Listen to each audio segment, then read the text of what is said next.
much with that, I think we may begin with our program by allowing our presidential candidates their opening statements.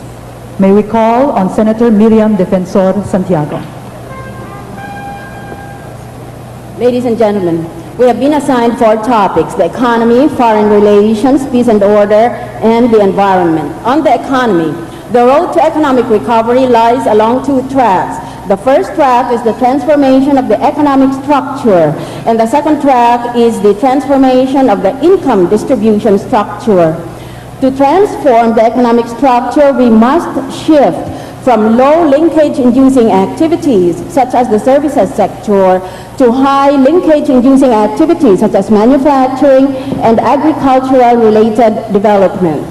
In order to transform the income distribution structure, we must adopt as a flagship strategy rural agri-industrial development. And for this purpose, we have to concentrate and focus on the building of waterways and railways, ports, and farm-to-market roads. But in the final analysis, the economic recovery will depend on fiscal responsibility. Let us accept the truth that the misallocation of resources in society is due to the politics of patronage and, more importantly, due to the problem of graft and corruption. I submit that if a presidential candidate does not have a proven track record in fighting graft and corruption, he will not be able to achieve economic recovery. Second topic, the topic of foreign policy.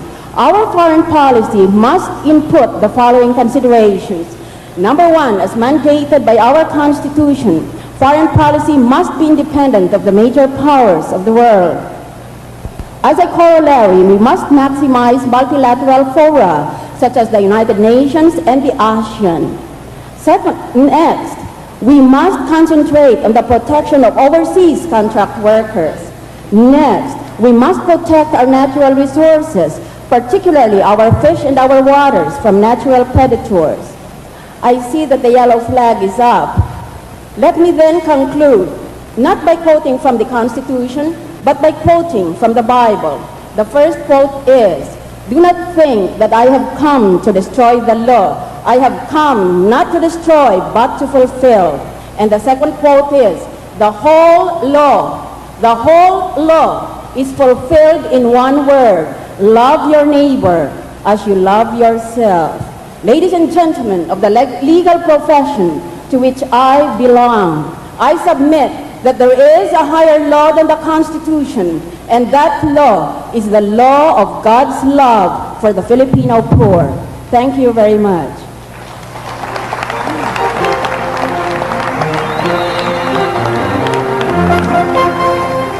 Will Senator Enrile please take the podium?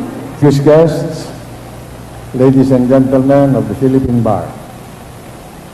I'm running for the presidency of this country because I believe I'm running for the presidency because beyond the ultimate end of politics, which is justice for all, is because our sovereignty, the sovereignty of our country, is endangered.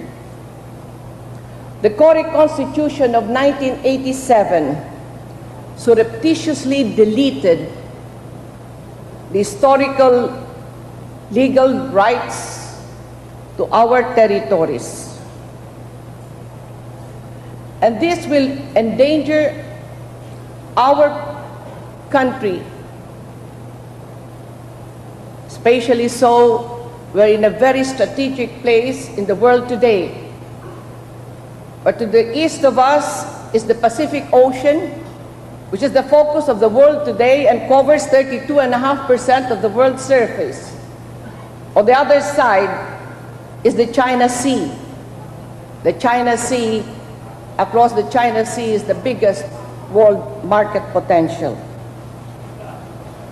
This can be a magnet for conquest and predators, for them to start picking one island after the other of our 7,150 islands of the country. There is a book, in fact, called The Dragon Strikes. which talks about a horrible war of the millennium that will occur in the South China Sea with a vast oil reserve between the Spratlys and Sabah. I am running, and this is the principal reason: sovereignty is endangered and the survival of the Republic is imperiled. Second, I'm running because since 1986, we really did not have true democracy. Because Marcos was the truly elected president of the Republic in 1986, Cory Aquino was the usurper who took over from Marcos and with the help of foreign government kidnapped the Marcoses out and Cory to confirm that she was a usurper. The red flag is already up, Mrs. Marcos. You see, there's not justice even here. Thank you very much. Mr. Santiago Dumlao will now give his 3-minute opening statement. Ladies and gentlemen, good evening. In Partido Bago, we propose to apply godly and constitutional principles to restructure our political, social, and economic order in ways that promote peace and prosperity as we pursue our #1 commitment to the Filipino people, to put God first in shaping and implementing Philippine national policy. Since our introduction of breakthrough economic concepts has attracted the most attention and even controversy, these are what I will highlight tonight. We call this Biyaya economics. The key to economic growth is to assure an ever-expanding production of goods and services made available to all nationwide, and to match this by a corresponding ever-increasing purchasing power of consumers at all levels in a mutually supporting cycle. Support the expansion of production, we propose a ready production credit scheme made available for every useful production, sourced from the Bangko Sentral, but coursed through the existing banking system. No interest will be charged, but only service fees payable to the banks by the borrower. And hard collateral will not be a requirement.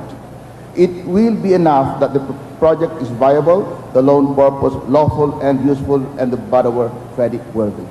In turn, we shall operationalize the matching increase of purchasing power by paying out a regular monthly national dividend of 500 pesos for every Filipino. This is an entitlement arising from our joint ownership of God-given communal assets, which include the wealth of our environment and natural resources, our accumulated knowledge, skills, creativity, and technology made possible and available because we are a society. We call this social capital, and the national dividends we call Biyaya is the monetized return on our social capital. Truly a blessing because the ultimate source is from God-given resources. We shall abolish corporate and individual income taxes to encourage the expansion of productive enterprises and to put more purchasing power in the hands of consumers, creating that condition of accelerated flow of money to purchase goods and services which prime expanded production and in the process, finally abolishing poverty. And this is truly a God-inspired new way of thinking, the fulfillment of Jesus Christ's promise of a life of abundance, a life of contentment, a life of peace. Thank you very much. I could not help but notice that some presidentiables are not here. I hope that this is not an indication that they are allergic to lawyers. They have got it all wrong if they think that they can get away from lawyers or run this country without them. For good or for ill, we, the lawyers, are here to stay. Perhaps for the economic crisis, an immediate solution can be this resource. And also at the same time, we have a master plan wherein we would like to develop agriculture and aquaculture in the first wave, second wave industry, which is water and power should be developed like deuterium and geothermal to be gridded to the different barangays, the 42,000 barangays in the country. And third, services, the delivery of basic services, water, power, food, shelter, clothing, medical service, livelihood programs. Mr. Dumlao, your answer to the next question. Biyaya economics, which Partido Bago proposes, emphasizes precisely production and the increase of products and services in the economy. Therefore, with this strong economic fundamental in place, we will be less dependent on what happens with other countries.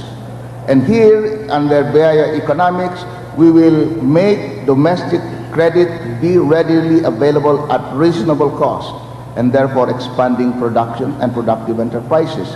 And the Biyaya that we give, which is a monthly national dividend, will increase the purchasing power of all Filipinos nationwide in, as I said, a mutually reinforcing cycle.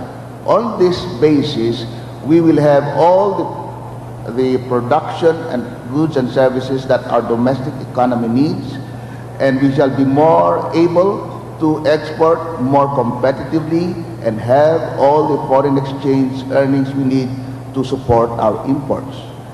Consider the following: our proximity to China, our conflicting claims to the islands and waters in the South China Sea, its recent military buildup, the sizable Filipino population of Chinese origin, and our very important economic ties to it. How will you, first of all, define the China question? And then, how do you go about approaching that question? I think, or rather, I do not believe that China, in spite of its growing economy and leadership in the world, even assuming that it will attain a superpower status, will become a foreign nation in our part of the world. It would be most foolish for them to do that, because the modern world is not what it was when Genghis Khan, for instance, reached as far as Europe. On the other hand, the Constitution itself of the country defines our foreign policy. We must maintain an independent foreign policy based on amity with all nations, but at bottom, we must see to it that we maintain and defend the territorial integrity and the sovereignty of the nation. Enlightened foreign policy of the late president, which was part of the Filipino ideology, was to make the Filipino citizen born to the world, wherein he knocked down all the iron curtains, bamboo curtain. He left no gray area for the Filipinos to go. I was the precursor of this foreign policy, going to China, to Russia, the satellite countries, and all countries of the world that may have good relations with the whole world. And at the same time, the time has come with the inception of China, wherein the law of the jungle should be dismissed, wherein might is right, survival of the fittest. China, with its big population and the potential in advanced technology and military strength, has to be considered, and it can be a potential problem. The China question is, can we live peacefully with China? Can we have friendly relations so that China is a partner and never an aggressor to our sovereignty and territory? Three answers to that. Government to government.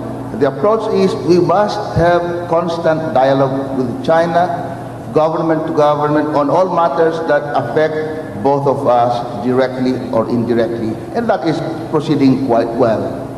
Number two, people to people. Foreign relations is really not so much about government, but about people. And so I would suggest an approach where there will be a lot of opportunities for exchanges of visits between students, between families even, between the young, and through tourism particularly, which will become an integral part of foreign relations. The so-called China issue is the issue or the threat of China in three dimensions. The first is military or security strategy, the second is economy, and the third is political. On the matter of the military or security threat or considerations posed by China, the effective answer is that we must realign ourselves with ASEAN, the Association of Southeast Asian Nations, as the counter-equilibrium force in this part of the world against the three major powers, which include not only China but also India and Japan. We must make full use of the ASEAN Forum. Second, the economy. The only way we can compete with Chinese products is to increase productivity, which means that we must try and produce at lesser cost, or for the same cost, we must produce more goods. Thirdly, political. This raises the sensitive and extremely delicate issue of the One China policy. We are all confronted with two problems in our lives, where the political ones are insoluble and the economic ones are incomprehensible.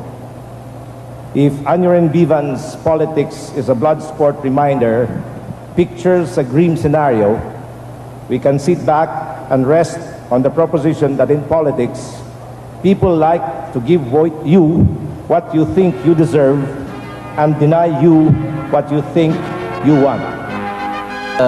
Expose about the Amari land scam or deal. Would you, if elected president, order an investigation on the matter, and even to the point where a former president would be involved in the investigation?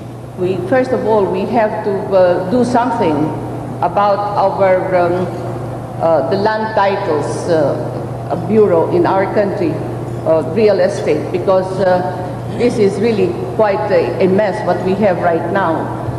You own a piece of property, the next day we don't know what's going on.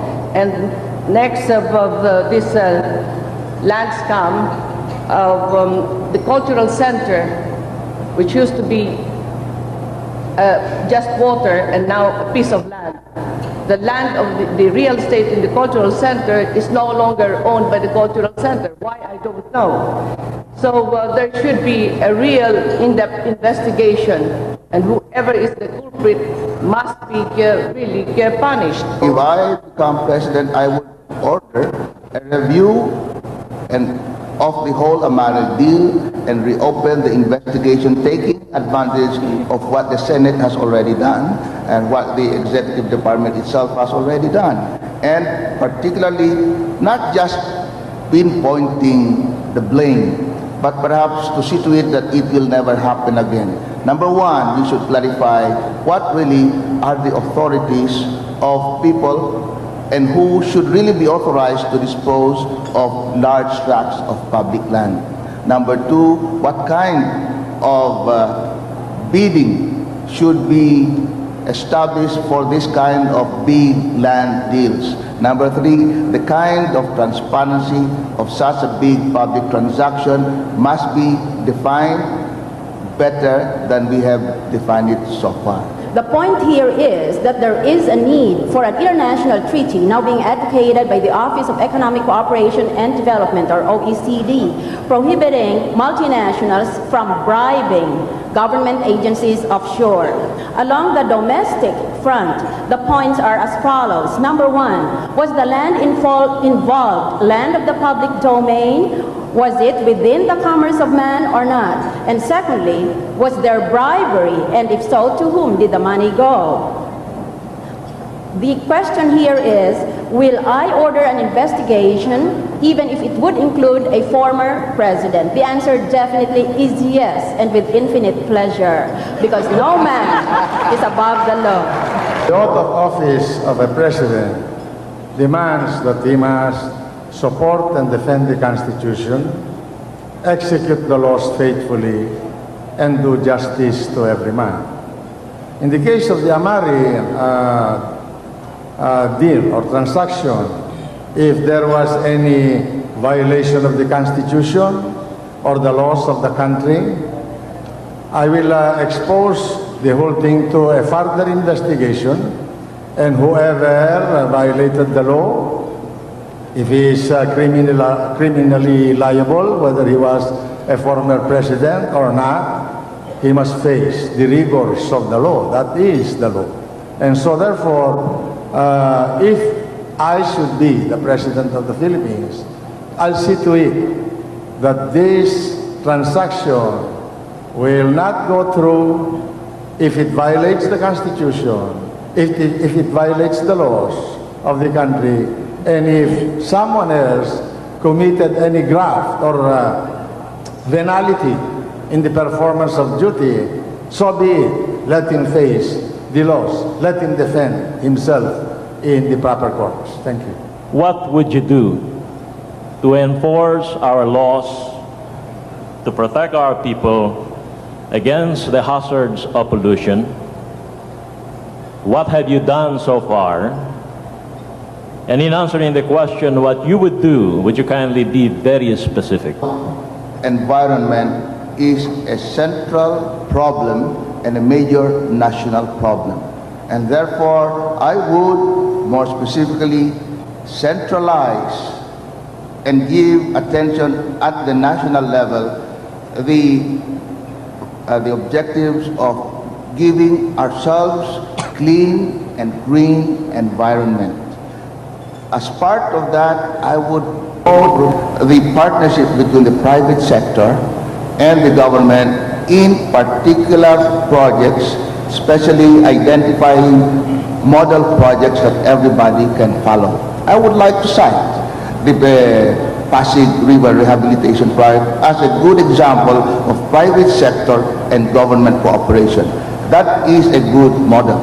Second, I would like also to say that waste management is a problem that should really be attended to not just by national government. We must enforce our anti-pollution laws. That is a given requirement in our national life. We must enforce our Clean Air Act. And then we must adopt a law that will prohibit the disposal or the throwing of non-biodegradable materials and substances in our streams and rivers. And perhaps one effort that we could do is to plant more trees to absorb the carbon dioxide that is being emitted in our urban cities. Now, this would require funding, and so we must see to it that a certain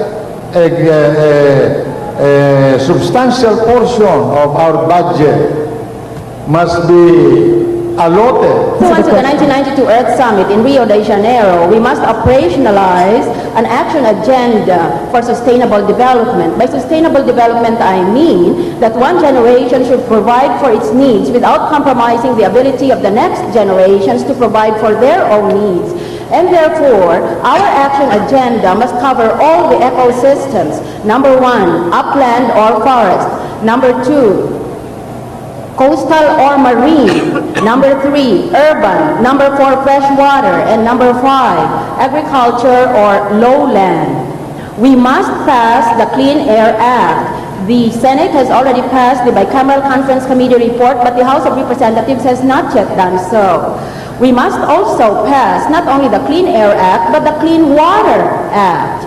And most of all, we must implement existing laws. So this boils down to a question of administration. Definitely, we must attend to the ecology, because a nation has only two resources, human resource and natural resources. If we destroy our environment, we also destroy ourselves.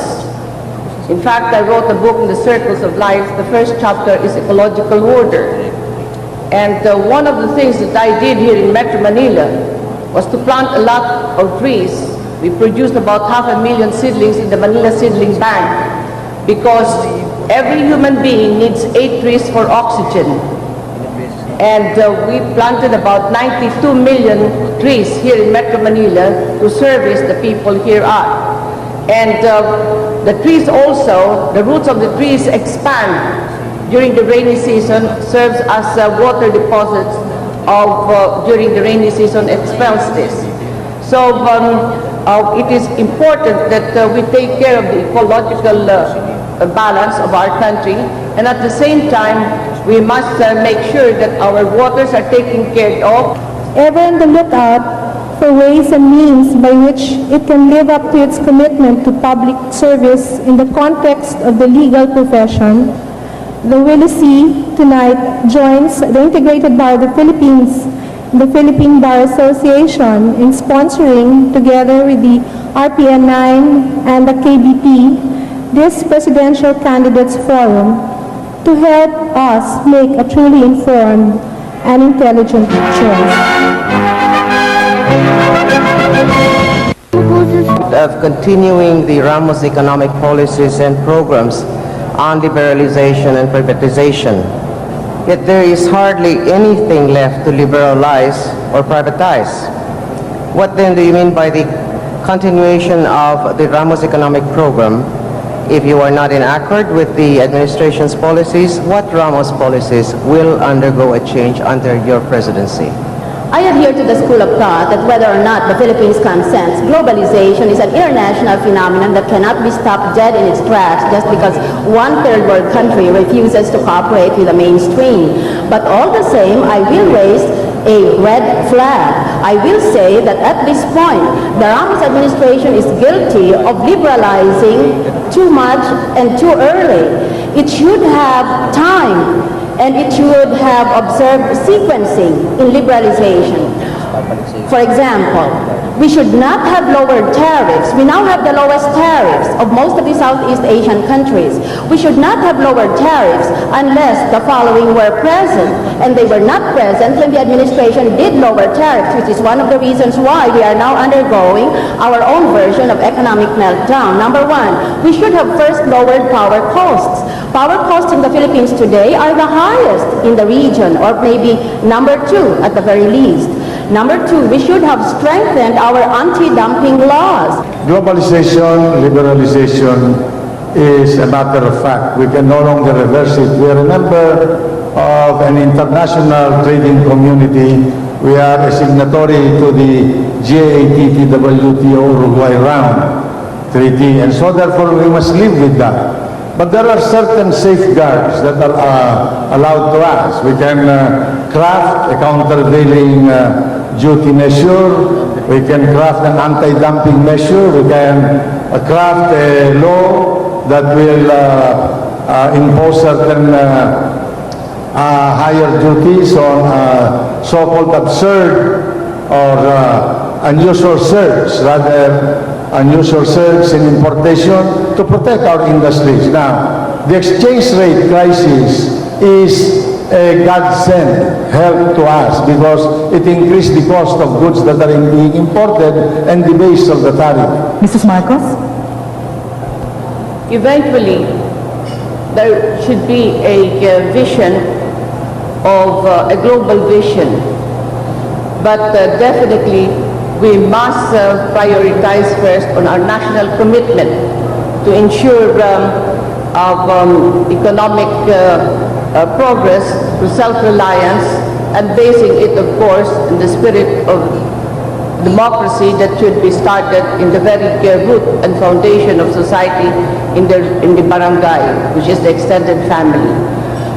We believe in globalization only after we have prioritized our development, economic development on our national commitment and priority. Further of all, we must accept that we must fulfill all our commitments under the World Trade Organization arrangements.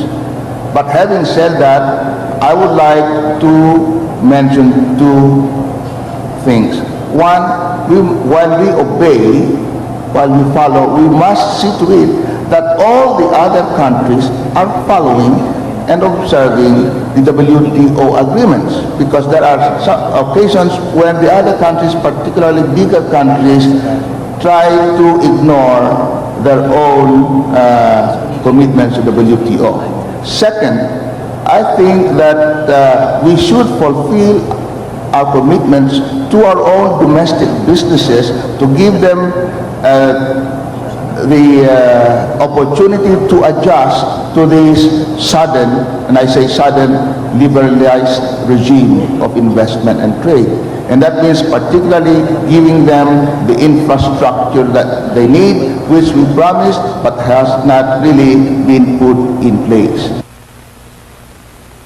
In no uncertain terms, will you risk or will you have the political will to win away from our traditional trading partners like the United States and Japan and shift our priorities to other countries like the European Union? Well, it depends upon the pricing of our goods. If we get better terms from European markets, why not? But if the price is almost the same, well, at least I must maintain our market in the United States. That is a sure market for us. But I would endeavor to diversify our market, even the vast area of China. The vast market of China is open to us. Russia, the eastern countries, the only thing is that today they do not have enough foreign currency to buy foreign goods, but there is a market there. And in the case of Europe, well, you know, in international trade, there's always a quid pro quo.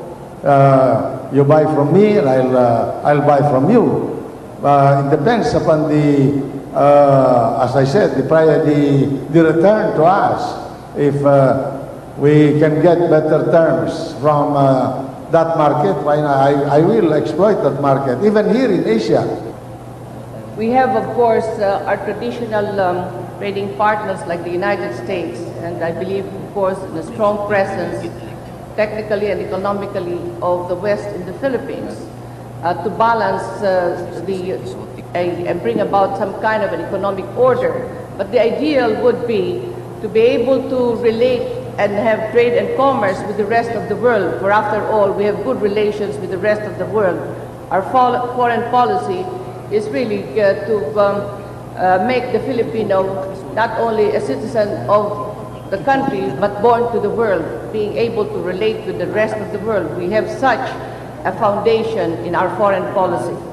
Thus, I believe, while we should be here to balance the economic presence of the East and the West, we must also relate to the whole world as we enter the 21st century. Thank you.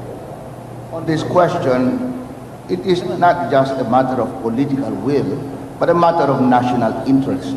And there is no rule that says we are bound to follow all trading partner norms. It is neither useful nor necessarily logical. In Partido Bago's program of Biyaya Economics, as I keep on repeating, the emphasis is production and producing all the products and services that our domestic economy requires. If we do so, then we can be able to produce the goods that we can export more competitively. And whether that's in the United States, Japan, Europe, Asia, Middle East, wherever, that is where our goods for export will go. And so, about the question, therefore, of political will, that should be no problem to go where our national interest requires us to go. Thank you. You may begin now. The answer to the question depends on our characterization of Philippine economy. First, we must find out what kind of economy is prevailing in the Philippines, and then the answer will present itself. There are three textbook kinds of economy. Number one, the market economy, where the market rules prevail.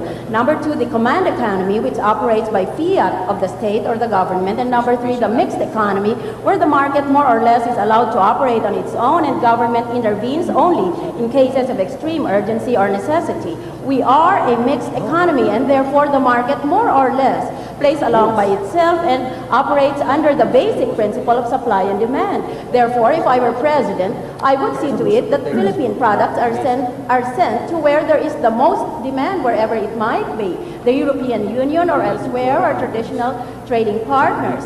A note of caution: it is said that now there is a fortress mentality globally or around the world, as exemplified, for example, by the European Union. In 1992, the Philippine Bar Association, under President Teresita Cruz Sison, successfully sponsored the night with the presidential balls. Last year, under President Ruben O. Fruto, the Philippine Bar Association featured 4 presidential balls on the TV show Sa Ngalan ng Batas, co-hosted with Ms. Chichi Fajardo Robles.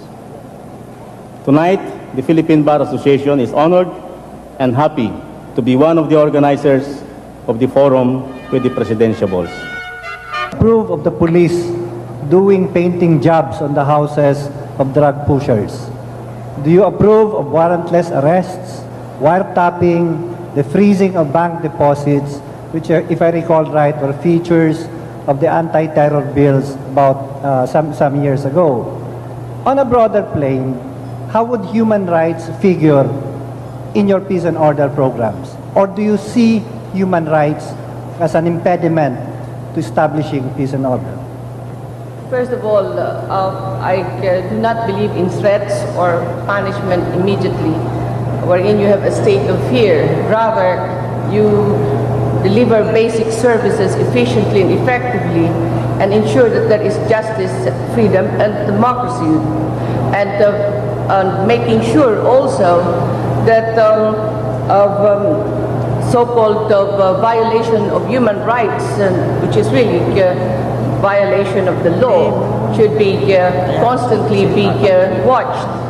When I was governor of Metro Manila for 11 years, wherein we had the lowest crime rate not only in the Philippines but in the world of 21 per 100,000 per month, was when we had 24-hour commission of justice working, and that brought down the crime rate.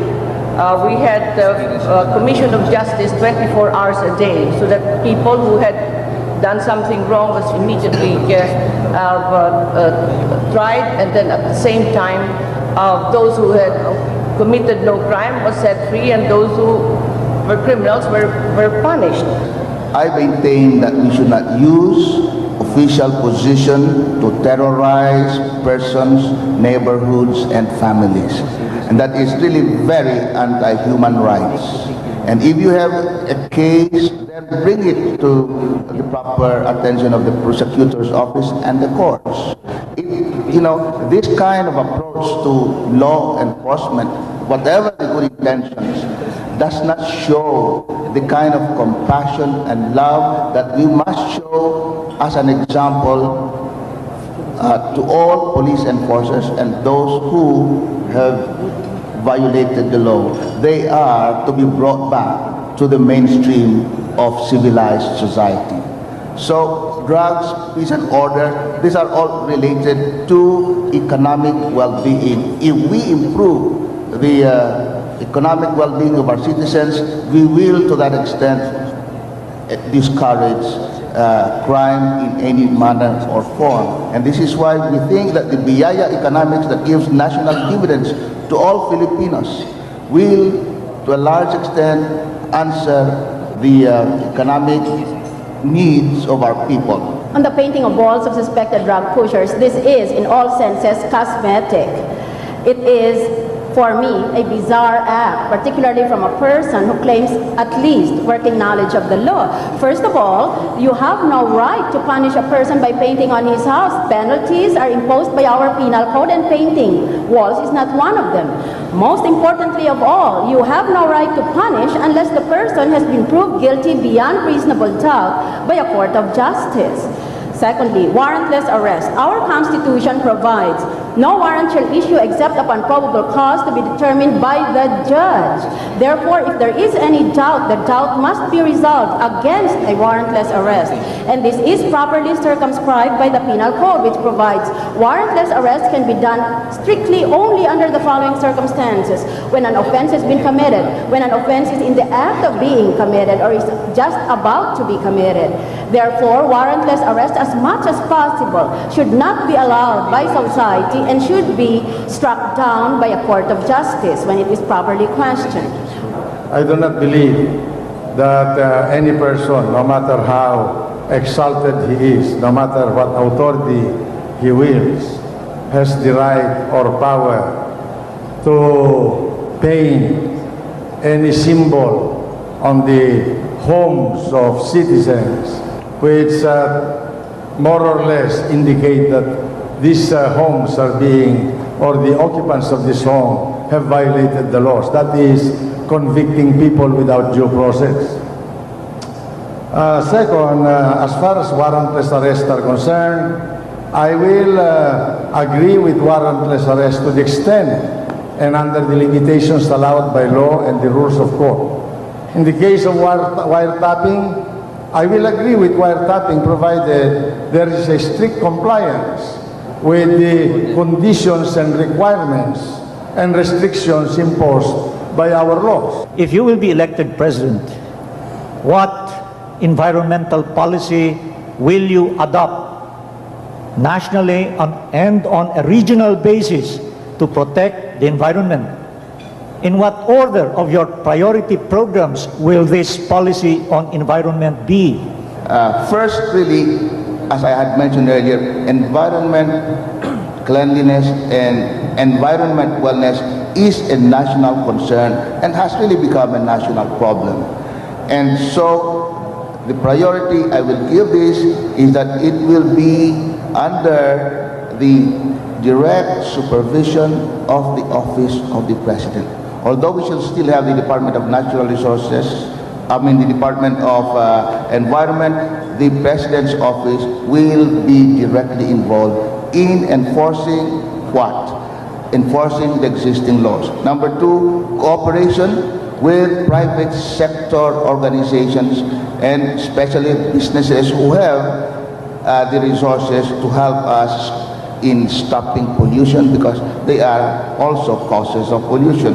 Number three, cooperation with other private organizations. I would also include cooperation with other countries, not just when trouble arises, but even when trouble, but also anticipating any kind of trouble. In order to prevent environmental degradation, we have to maintain the ecological system with which nature equipped us at the very beginning, which is now being rapidly depleted.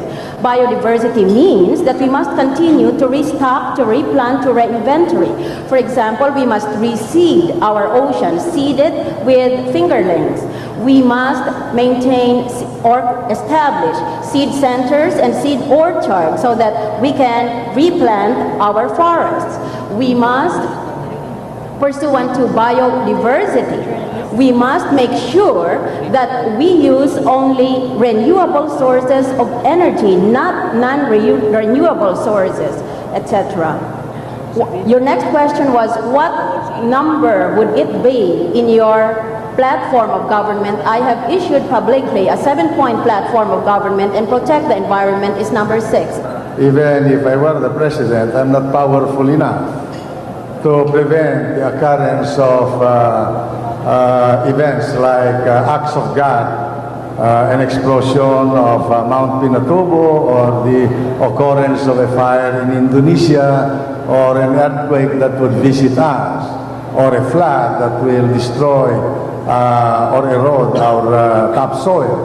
However, I agree that we must deal with the problem of environment, and we have enough laws to handle this. All we have to do is to enforce them. Prevent cement plants to emit dust that will destroy the surrounding countryside. Prevent factories from throwing their waste into the streams of our river, of our nation, and pollute, including our seas. And then prevent alcohol plants from emitting wastewater that will destroy the oxygen content of the rivers, and so forth and so on. As former member of Habitat of the United Nations, it was very important to also think, just as important as taking care of the human resource was the natural resources. And this is a responsibility not only of the individual citizen, but it should be a national responsibility and commitment to ensure a friendly environment for its people, and at the same time relate to the whole world. It's not only an individual responsibility, a national responsibility, but a universal responsibility that all nations must ensure that there will be a friendly environment for humanity and save the world. Thank you. The deliberation in Congress of the bill on Magna Carta for students' rights, two thorny theories erupted which practically killed the bill, namely representation in the Board of Trustees or Directors, and the establishment of a school fee board which will determine the annual tuition fee adjustments. If this bill is again filed in your administration, what will be your stand?